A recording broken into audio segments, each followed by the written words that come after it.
Hello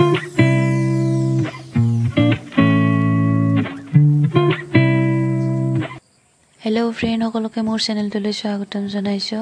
আজি লৈ আহিছো হিমলু আলুৰ ৰেচিপি এটা। আপোনালোকে হিমলু আলু চিনি পায়নে বাৰু? বহুতে চিনি পায়, বহুতে নেপায়। এই আলুবিধ পাহাৰ অঞ্চলত বেছিকৈ দেখা যায়। এই আলুবিধ খাই বহুত টেষ্টি লাগে। আমাৰ ঘৰত বহু কেইজোপা আছে।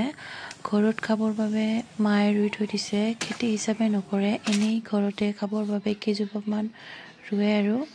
এয়া আমি ৰাতিপুৱাই আলু উলিয়াব আহিছো। মাই খুন্দি আছে।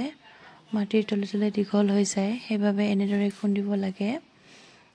খুন্দিব অলপমান দিগদাৰি হয়, যিহেতু দীঘল হৈ যায় আৰু ডাঙৰো হয়। এজোপা গছত প্ৰায় 5 কিলোমান হিমলু আলু ওলায়।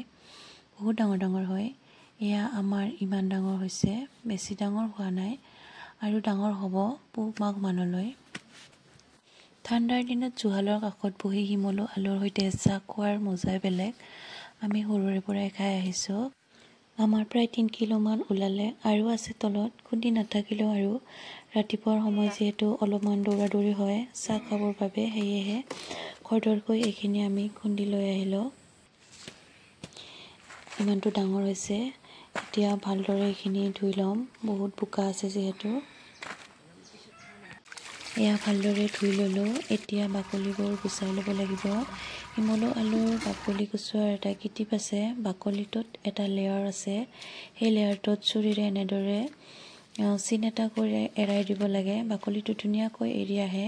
বেলেগকৈ এৰালে বাকলি ৰৈ যাব আৰু খাবলৈও ভাল নালাগে। বহুতে ইয়াৰ বাকলিবোৰ গুচাব নেজানে। তাৰ ফলত আলুখিনি ভালদৰে নিসিজে আৰু খাবলৈ অলপমান কেহা টাইপৰ হয়। এয়া মই ভালদৰে এনেদৰে এৰাই দেখাইছো। এনেকৈ এৰাব, নহ'লে খাবলৈ ভাল নহ'ব। আৰু আলুৰ নিচিনাকৈ যদি বাকলি গুচাব বিচাৰে তেনেহ'লে ইয়াৰ বাকলি কেতিয়াও ভালদৰে নেৰিব, তাতে লাগি ধৰিব। এয়া মোৰ হৈ গ'ল এইখিনি। এতিয়া এটা কুকাৰত আলুখিনি দি লৈছো। কেৰাহীটো বা যিকোনো বেলেগ বাচনতো বইল কৰিব পাৰে। মোৰ অলপ খৰধৰ হৈছে যিহেতু কুকাৰ দিছো। এতিয়া পানীখিনি দি নিমখ দি দিম আৰু 2টা চিটি মাৰিব দিম। কুকাৰ দিলে সোনকালে হৈ যায়, সেয়েহে মই কুকাৰত 2টা চিটি মাৰি দিম। আৰু কেৰাহীত হ'লে অলপ টাইম লাগিব। মই কৈছোঁ অলপ মোৰ খৰধৰ হৈছে, ৰাতিপুৱা টাইম যিহেতু চাহ খাবৰ বাবে। এয়া মোৰ 2টা চিটি আহিয়ে গ'ল। এতিয়া অলপমান ঠাণ্ডা হোৱাৰ পিছত এৰাই লৈছোঁ। এয়া ধুনীয়াকৈ সিজি গৈছে। এতিয়া এটা বাচনত এনেদৰে উলিয়াই লৈছোঁ।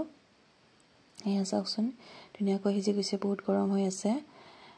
এয়া আপোনালোকেও এনেদৰে খাই চাব পাৰে। যদি কোনোবাই খাই পোৱা নাই, এবাৰ বনাই খাই চাব, খুবেই ভাল লাগে। আৰু চাহৰ লগত আমি এনেদৰে খাওঁ আৰু আঞ্জা বনাইও খাব পাৰে।